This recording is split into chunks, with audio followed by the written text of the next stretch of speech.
In this lesson, we will talk about the test for symmetry. So when we are testing for symmetry, essentially what we are saying is, could we take the graph of our function and either fold it across the x-axis and have two equal parts, fold it across the y-axis and have two equal parts, or rotate it about the origin by 180 degrees and get the exact same thing. Now, in order to test for that, we can substitute negative x in for x, and if those two equations are equivalent, then it's symmetric with respect to the y-axis. So remember, just like we did before when we were reflecting it, we replaced x with negative x. That's the same thing. So if I get the same function when I replace x with negative x, it's symmetric with respect to the y. If I can replace y with negative y and get the exact same function, it's symmetric with respect to the x-axis. And if I can replace both values and get the same function, it's symmetric with respect to the origin, meaning I can take it and rotate it around 180 degrees. So let's take a look. This is the graph of y equals x cubed. So I'm determining whether it's symmetric to the x, the y, the origin, or none. So I know the parent function, this function, looks kind of like this. So what I'm assuming is that it's not going to be symmetric to the x, because notice that I could not fold it along this line and get the same thing. It's not going to be symmetric to the y, because I couldn't fold it along the y and get the same thing. But I could rotate it around 180 degrees and get the exact same function. So that's what should happen. Let's check it mathematically. If I replace x with negative x cubed is negative x times negative x times negative x, which gives me negative x cubed. That is not the same as this. So it's not symmetric to the y-axis.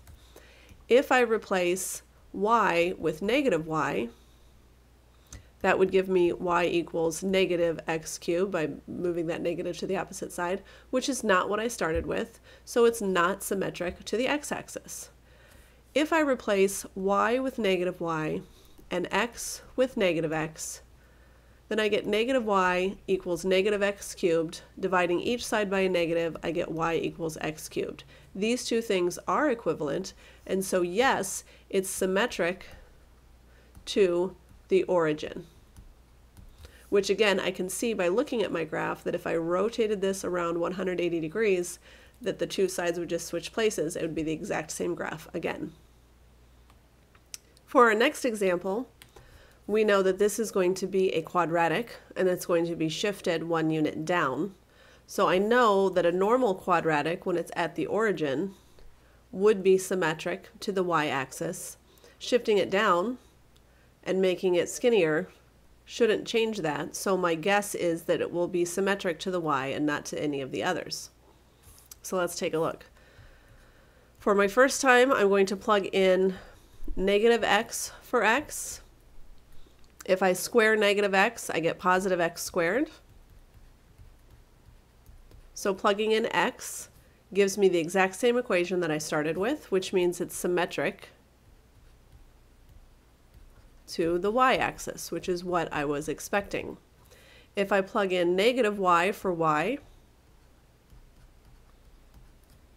I would move that negative to the other side by dividing everything by negative 1, and that would make it y equals negative 2x squared plus 1, which means it's going to look like this instead, which is not the same graph, which means that it's not symmetric to the x.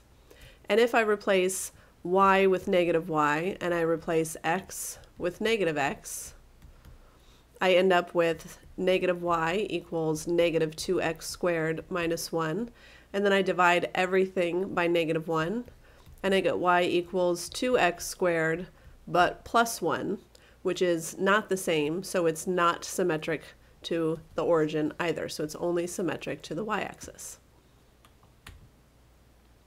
Here is an absolute value equation, and my absolute value equation normally looks like this, as a v. This is shifted 3 units to the right and 2 units up. So looking at this, it would appear that it's not going to be symmetric to anything. but let's test it mathematically. If I replace x with negative x,